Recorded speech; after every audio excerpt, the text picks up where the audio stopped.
I moved the camera. This is important for you to see. I show up up there. They keep knocking this dead telephone camera off.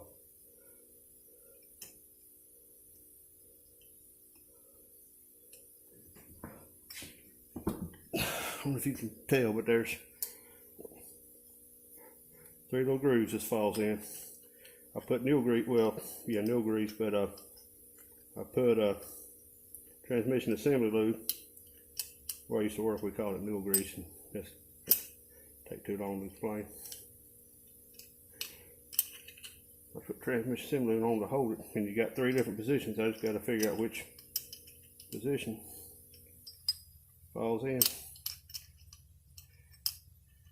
Kind of a combination lock, I guess. Hell. Just add it. Okay. Anyway, that sticks up in the clutch drum.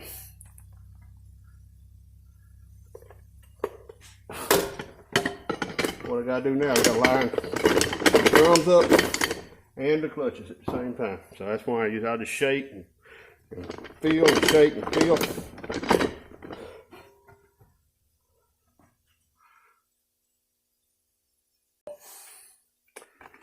I like to get a pair. You hear that clunk? That's when it fell down. I get a pair of pliers and shake it around. What I'm looking for is it to fall all the way down. I'm gonna try to move you.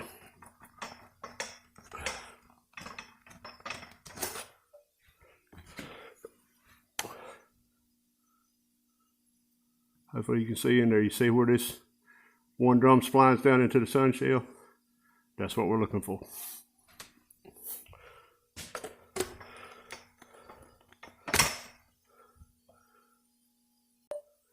Okay, the band goes in next. This is your 2nd gear, kick down band.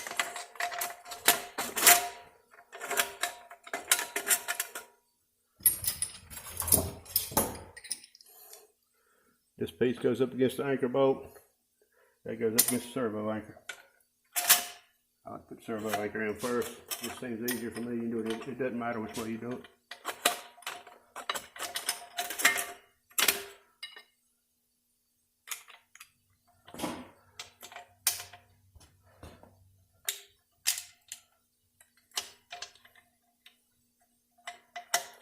I don't have the bolt loose yet. Hang on.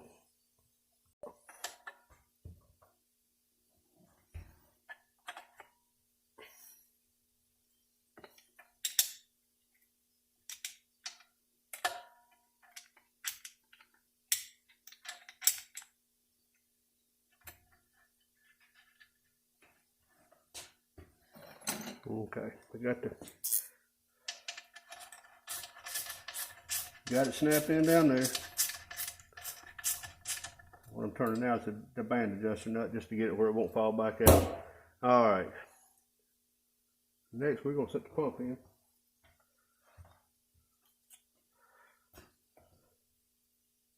Sure, ain't forgetting anything. Okay, set the pump in. I like to set the gasket in first. That way I know it's valve hose. If y'all remember, if you watch previous videos, I went ahead and put the O-ring on it. I've got my seals in it, thrust washer on it.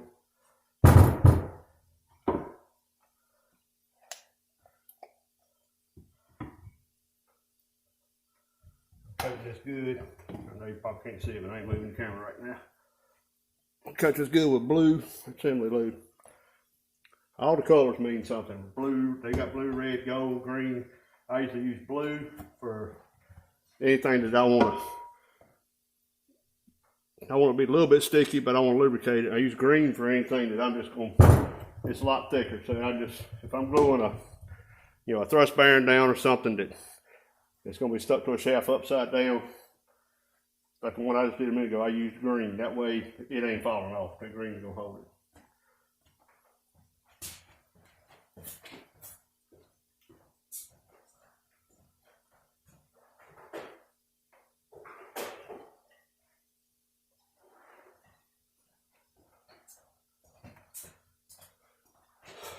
There's all kind of alignment tools and things you can use on these pumps to line the bolt holes up.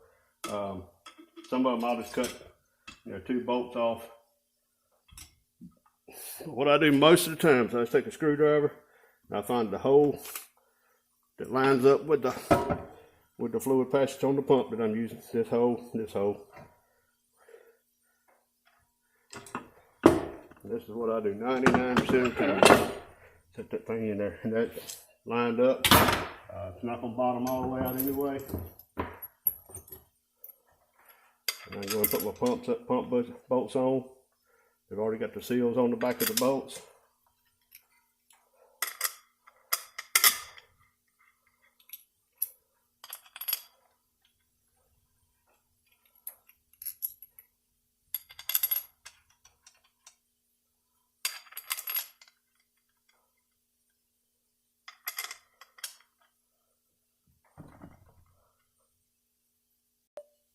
Okay, I know I'm moving slow, but there's just things I want you to see.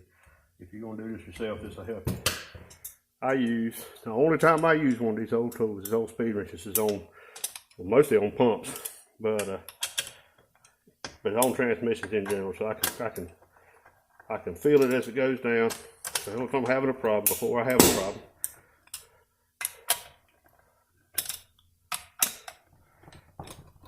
That thing just snapped into place. I had it by feel, so I know there's nothing wrong. If I'd have been using an impact wrench, who knows? If it's cocked, I might have broke the ring or broke anything. Okay. So I just take these down to the bottom out. I'm not even compressing the gasket at this point. First, I want to check and make sure that I can move my shaft, because if you've got a clutch or something that's not all the way down, you just simply won't be able to move your shaft. But if if that happens, and it happens, if this wouldn't move, if it was stuck, that means I got a clutch that's stuck. But if I'd have done it with an impact wrench, well, I'd have ruined that clutch. I know I got in play. 90 thousandths is what they call for on this transmission, and that's about what I got. Then I'll torque the bolts.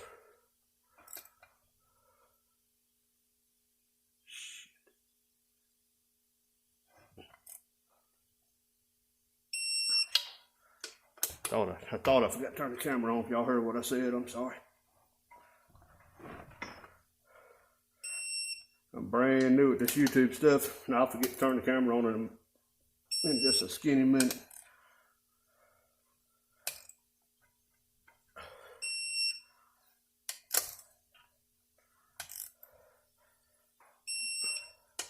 I was watching some tutorials on doing YouTube, and they said you're supposed to jump around and have all kind of energy and tell jokes and do all kind of stuff, and I feel like an idiot when I do that. So I'm just telling y'all what to do, how to do it. I hope you like it. I hope you can follow it and do it your own. Do it on your own. You can save. You could probably save, I don't know, $1,500, $2,000 just doing this job yourself, and that's no exaggeration. A friend of mine just priced a transmission rebuild last week on a 97 Ford, but transmission shop said $3,300 to rebuild it. I had him call a buddy of mine that is probably the best mechanic around, but he doesn't do transmissions, but he'll replace one. To replace one with a Jasper transmission, I think it was $3,800. They'll have less than $800 in this job altogether, because I'm not charging him any labor. Okay.